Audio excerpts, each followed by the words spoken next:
And now, the best 60-ish seconds of your week. For those who still want to hear more about baseball, there's a little bit of baseball news this week, most notably that Mariano Rivera was awarded the Presidential Medal of Freedom by Donald J. Trump this week, a very fitting and appropriate award to a truly great man. Think about this. More men have walked on the surface of the moon than have scored earned runs off of Mariano Rivera in the postseason. That is truly remarkable. Of course, the Arizona Diamondbacks did touch him up once upon a time, but we'll put that to the side. But what Rivera did on the field, and he was undoubtedly the greatest relief pitcher in the history of the game, is eclipsed by what he has done off the field. A devout Christian, he's the pastor of a very large church in the Bronx and has given back so much to his community and is so loved by so many. And so when President Trump hung that medal around his neck, the world applauded. And another record went by the wayside this week as the Minnesota Twins had their fifth player to ding 30 homers in a season. Think about that, 150 homers out of 5 guys on one team in one season. The records are falling all over the place.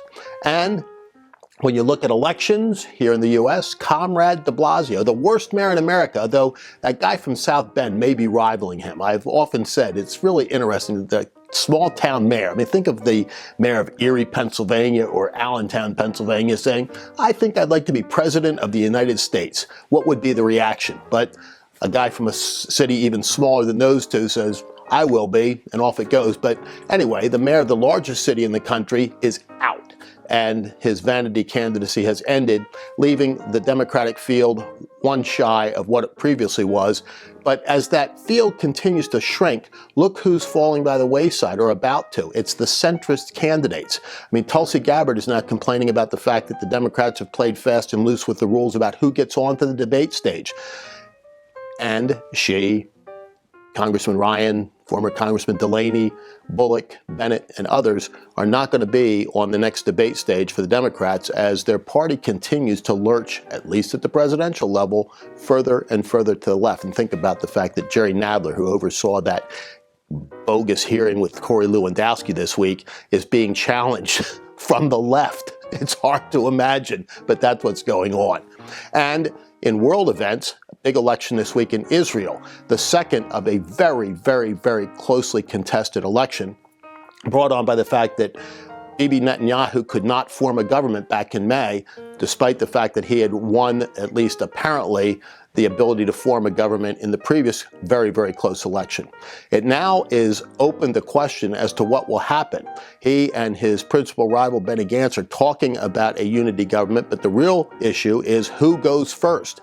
And that decision will be made by the president of Israel, a relatively obscure office in their parliamentary system, but in this case, one that holds a tremendous amount of power, particularly for Netanyahu, who, by the way, is a good Pennsylvania boy and was educated in the same school at the same time with Mr. October, Reggie Jackson. Little sports trivia for you there as well.